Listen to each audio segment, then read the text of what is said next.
Very good evening, friends. Meeting again in the session of Stuart Close Philosophy, and today we're going to continue with our chapter, that is the scope of homeopathy. This is a very important chapter where Stuart Close tried to explain the horizons of homeopathy, where there is a scope exactly, where there is a sphere or field of homeopathy. And this is very, very important. One has to understand all those things. If you are able to understand all those things, then it is quite easy to treat the patient and get the success. So, he is explaining over there, homeopathy plays very vital role where there is a disease per se instead of the tangible pathology. And disease per se is nothing but the disease which is expressing in the form of subjective and objective symptoms, functional symptoms, caused because of dynamic derangement of the vital force. And this is specific horizon where one can think about the homeopathic treatment. There are many ways. Hahnemann have explained it very clearly. Earlier lecture we have discussed, if there is an exciting cause which is present or cause occasionally is present, first thing is you have to remove that cause occasionalis. And if still the disease persists, then there is a need to give the homeopathic remedy, otherwise not. So there are many things which you have to omit, and then you have to come to the specific horizon. And that's why Close has explained that DEX 5 criteria, which are called by the name of DEX exclusion criteria, in order to find it out the scope of homeopathy. And this we have to learn in today's session. We were there on page number 42, and the just first paragraph we have to start. Following the exclusion method, underline the word exclusion. Following the exclusion method adopted by Deck in his therapeutic methods and using a modification of his phrasing, the sphere of similia may be defined as follows. If there are students present, this is very important question in examination. These 5 points should be marked up as it is. So this is either a question for 10 marks or 20 marks.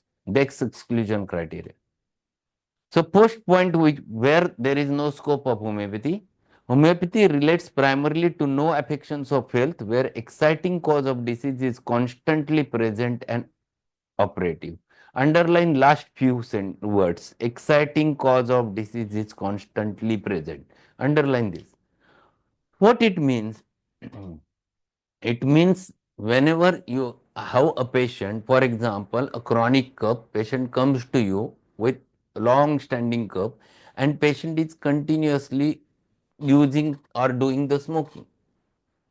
So this smoking itself becomes a causa occasionalis or exciting cause for that case. And first thing you have to do is to remove the exciting cause. So you have to remove that smoking from the patient, say. And if after that still the cough persists, then there is a need of homeopathy. Otherwise, if it disappears, there is no question of giving the medicine. So there is no scope of homeopathy if the exciting cause is constantly present and operative. This is what he is saying. The second important point which he explains over there, it relates primarily to no affections of health which will of themselves cease after the removal of exciting cause by physical, chemical or hygienic measures. So if you find it out there is some exciting cause, and if you remove that exciting cause either physically, either chemically or either by just hygienic measures, and if you stop that exciting cause and if disease symptoms gets vanished, there is no scope of homeopathy. So whatever it may be, patient who is consuming up and on the spicy food and he is suffering from acid peptic trouble, and you ask him to stop that eating the spicy food and his trouble is vanished, there is no need of giving the medicine. So whenever you remove the exciting cause, the patient will be cleared and there is no need of homeopathy. So first important thing, you have to find it out whether there is any exciting cause. If it is there, it is your duty to remove the exciting cause. And if still the symptoms persist, then there is need of homeopathy, otherwise no. So two causes we have excluded. Now third one, it relates primarily to no affections of health occasioned by the injury or destruction of tissues which are incapable of restoration. So again, one more point which he has mentioned over there is it relates primarily to no affections of health occasioned by the injury or destruction of tissues. So whenever there is a injury and destruction of tissue which is so severe that unless and until you do a suturing, it cannot be closed, there is no scope of homeopathy. Here the role of surgery plays very vital role. Surgery comes into the play, and this you have to understand. So whenever injury is irreparable, there is no scope of homeopathy. There is no primary scope of homeopathy. That's why everywhere he has utilized one word, primarily. In the first place also he has said the primarily, second also, third also. Primarily means it is not the first line of treatment at that time. First line of treatment is to get the things sutured.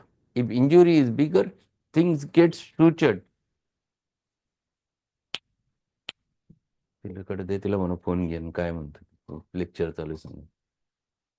So it relates primarily to no affections of health occasioned by the injury or destruction of tissues which are incapable of restoration.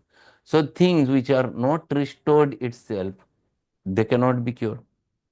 Number 4, it relates primarily to no affections of health where the vital reactive power of the organism to medicines is exhausted, obstructed, or prevented.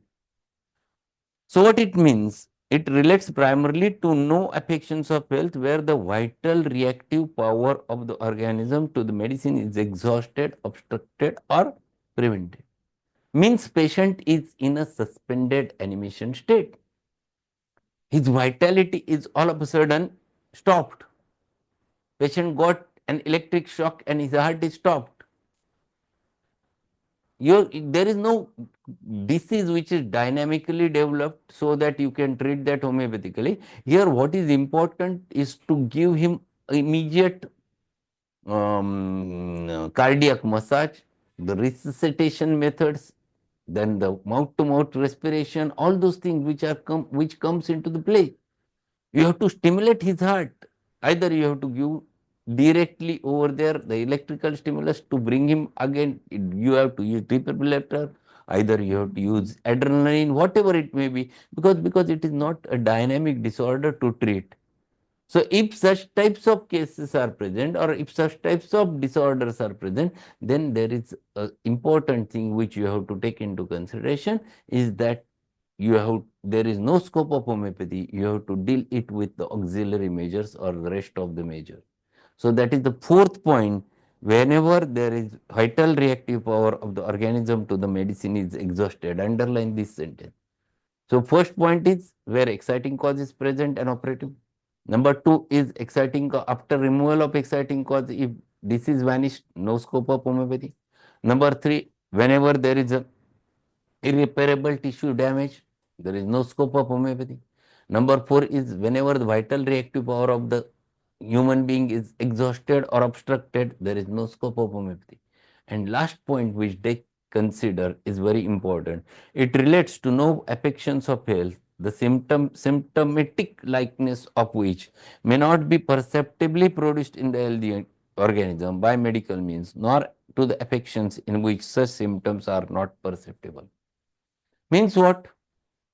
If the patient comes to you and patient comes to you with a cleft palate, congenital malformation, there is no symptom, but patient wants it cleared. Homeopathy will not going to clear that. If a patient is brought to you with imperforated anus, there is no question of homeopathy. There is no symptom. That is not a disease which is developed dynamically. It is a congenital malformation where allopathy will not going to do, or homeopathy will not going to do anything, or Ayurveda will not going to do anything. What requires is surgical branch. So here the patient will require a surgical treatment. This is what he is explaining over there. These are 5 important points Deck has explained, and after excluding those, whatever remains is the field of homeopathy. So very clearly, Deck has cleared out the concepts that these are the 5 exclusion criteria where homeopathy never works, and what remains is the field of homeopathy. The class not excluded, the one in which homeopathy is universal and paramount to all other methods, must be made up of affections of the living organism in which perceptible symptoms exist, similar to those producible by pathogenic means, in the organisms having the integrity of tissue and reactive power necessary to recovery. The exciting cause of the affections and obstacles to the cure having been removed or having ceased to be operative. So now what remains is some dynamic derangement of the disorder, dynamic derangement of the vital force, and because of which there are symptoms which are reflecting in the form of functional primary symptoms, and where there is no exciting cause present, or even though if it is there, you have removed that cause and still the symptoms persist, then that is the scope of homeopathy. Those cases comes under the sphere of homeopathy. See, these are the things one must know. We should not say, I will going to cure each and every case. Not at all. You must know what you are going to get cured. And this thing one must know clearly when you have to achieve the success. If you go toward the cases which never comes under this origin of homeopathy, you will not going to get success, you will fail, and that failure reflects in your practice. And that's why one must think whether it comes in my sphere or not. If it is there, then you treat it. If it is not there, tell them directly or guide them properly that this never comes under the sphere of homeopathy. You have to take the help of such and such thing. So these are very important entities which he has mentioned. But what has happened? There are 5 more he has added. It is given in on next page, but that most probably it will come tomorrow in tomorrow's session. The sphere of similia in medicine is thus limited to those morbid functional conditions and processes which results primarily from dynamic action upon living organism of morbific agents inimical to the life. So this is clear horizon. Whenever the disease is dynamic derangement of vital force reflecting in subjective and objective phenomena, then definitely homeopathy plays the role. The living organism may be acted upon or affected primarily in 3 ways. So how the living organism gets affected, his vital principle gets affected. There are 3 ways. Number 1, mechanically. Number 2, chemically. And number 3, dynamically. The causes of disease fall naturally under these 3 heads. Just write on sides what are the causes of diseases explained by Stuart Close in his Genius of Homeopathy. 2 marks: mechanical, chemical, and dynamical. Then he explained them one by one.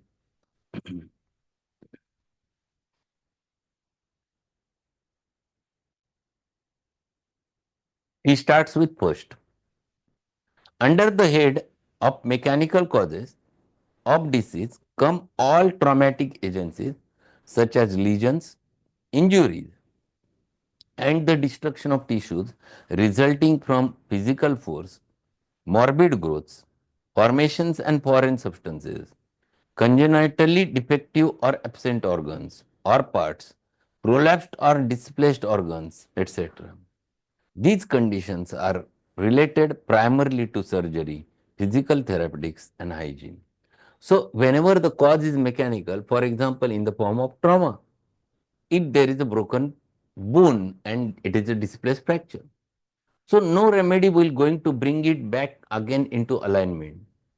If you want to make it in alignment, you have to do either a closed reduction, or if it is not possible, then you have to go with the surgery and align that, and you have to utilize certain surgical procedure. So primarily what you have to do is not to give the medicine, but you have to first settle the patient at that specific level. If patient is born with certain congenital deformities, as already we have discussed, like imperforated anus, no medicine will pour or make a hole and develop anus. Nothing will like that. So here the question is mechanical, should be treated surgically. So you have to understand all those things, but at the same time you have to think homeopathically in that way, that why these malformations are present at the birth. Then you will find that this might be because of some syphilitic miasm in the background. You, after treating that or after doing the surgery, you might treat that patient later, but not as a primary treatment of that patient. So primarily surgery plays very vital role in such types of cases. The destructive action of certain chemical poisons such as acids and alkalis is sufficient illustration of chemical causes of disease. Although all such agents have also secondary dynamical effects which come within the sphere of homeopathy. So again, if a patient of organophosphorus poisoning was brought to you and you know that patient has consumed OP poisoning, if the cause is material, no question of homeopathic remedy comes as a primary treatment. If you know specific poison, you have to antidote it. That is first thing. Then second thing, mechanical treatment. That means gastric lavage. Third thing, you have to, if it is getting absorbed, then according symptomatic treatment, you have to remove it using diuretics. All those things which you have to follow because it is not a dynamic disorder, it is a mechanical disorder or it is a chemical disorder where poison is entered in your body. So you must know all those things. It is not directly a primary sphere. Yes, if there are after effects, for example, patient has consumed OP poisoning and patient has quadriplegia. Patient is survived, but quadriplegia is there. I will going to present that case in the recent seminar on Gaurang's platform on this Sunday at between 8 to 9:30. I will going to present that case. Here, secondarily, homeopathy plays a very vital role. There is no treatment for such a thing in allopathy. It was diagnosed, labeled that this is OP poisoning, quadriplegia. And there is no, they were giving all those things and nothing was working. Patient was there on since 4 years and patient is having bilateral foot drop and patient was not cured. And this patient is now completely walking. This is the scope of homeopathy where the secondarily homeopathy plays a role in OP poisoning. So this is what he wants to explain over there. Diseases arising from these causes require the use of chemical or physiological antidotes, combined in some cases with measures for physical expulsion of the offending substances, and followed by homeopathic treatment for the functional derangements which remain or follow. So this is second cause. Third cause which he has not mentioned over there, but third cause is again important. It's he mentioned over there is a biological cause. That is one more thing. Entazoa are organized living animal parasite, when their presence in the body gives rise to disease, must be expelled by the mechanical measures or by administration of medicines capable of weakening or destroying them without endangering the person suffering from their presence. Dynamical treatment on homeopathic principles may be required to remove the functional derangement and restore the patient to the health. So this is the third cause, biological cause. But many times if biological cause is there, you can treat it homeopathically also if patient expresses it in the form of signs and symptoms, and you can treat that patient with the help of totality of the symptom. So after this comes the last important cause, and which is called as intangible or which is called as dynamic cause of the disease. And it is many of the disorders of human being comes under the sphere of this. So the fourth one which comes over there is very important. The effects of dynamical causes of disease, by which is mean all those intangible and medicinal or toxic agents or influences which primarily disturb the vital functions of mind and body come legitimately within the sphere of similia. Underline the whole line. Here is the real scope of homeopathy. Again, he has divided it into two types. These are very numerous, but they are roughly classified as number one, mental or psychical, atmospheric, thermic, electric, telluric, and climactic. Mental or psychical. This is most important thing because human is born with gifts, all those gifts, that is will and emotions, intellect and understanding, memory, logic, all those gifts. But these gifts are also responsible to produce or react in an exaggerated way sometimes and produce a disease. There are many times because of constitution, because of miasm, because of susceptibility, these fellows react in an unnatural way and produce a disease. And these are many times these are the causes of the diseases, which are dynamic. So nothing goes inside the body. Only someone have just scolded and patient gets disturbed. Only there is a quarrel with someone and there is a disturbance. Only someone looks wrongly with them and they immediately get disturbed.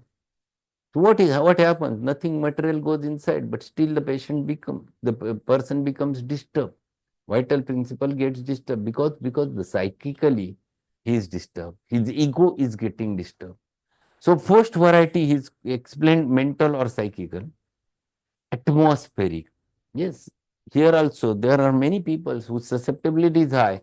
Just change of environment, they react and produce develop or disease. Thermic.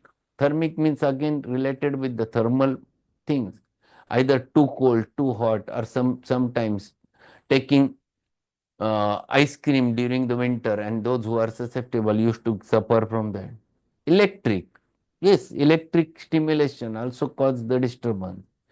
Telluric and climactic, they are one and same. That is generally changes in the environment. They are reflected over there.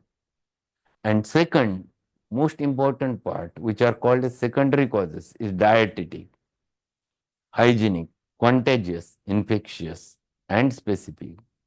Dietetic means the problems with diet. Persons who are disturbed because of dietary irregularity.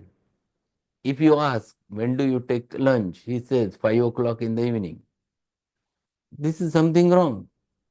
So that also reflects as a disease. But if such type of thing is there, you have to first change that. If it recovers, there is no need to treat that patient. But if it never recovers, then you have to treat. Hygiene, very important. Personal hygiene is most important thing. Contagious. Contagious means which are transmitted from one person to another person. Infectious. Infectious is nothing but the infection which is transmitted by different sources. One of them is contagious. Class and specific. The last three including all disorders arising from the use of or abuse of drugs and from all bacterial agents or pathogenic microorganisms which produce their effects through their specific toxins or alkaloids.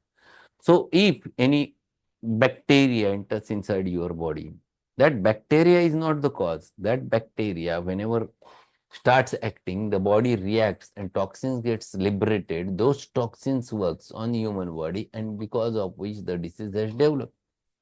So that's what he has explained in the chapter, The General Pathology of Homeopathy, where he explains the causes, toxicological theory of disease, and where he clearly mentioned about this. So this is one more thing which one has to understand. Then further he says,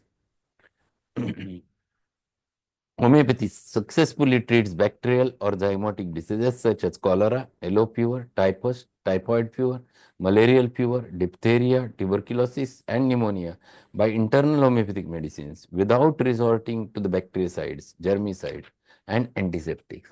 So there is no need to give such antibiotics, antiseptics. Such agents have their use only in the field of sanitation, which is environmental or not personal. We disinfect the typhoid patient's excretions, but not the patient himself. So this is very important thing which we have explained. If patient suffers from typhoid fever, giving a medicine to kill the typhoid bacilla will not cure the patient. That will kill the typhoid bacilla, but it will not going to treat that patient completely, because cause behind that or secondary causes behind that never gets covered. Patient will come out of typhoid and he will suffer from pneumonia because you have not treated the causes behind that. And this is what one has to understand. I think it's better to stop over there, because in tomorrow's session we'll learn those 5 more criteria, exclusion criteria, which Close has added in this DEX 5 criteria. So that's all for today, and today evening at 8:15 we're going to meet again with one small remedy from the 4th year syllabus, that is Condurango. It is a very important remedy for the cancer. I will discuss that in today's session. Thank you and good evening. Thank you, sir. Have a good evening. Thank you, sir.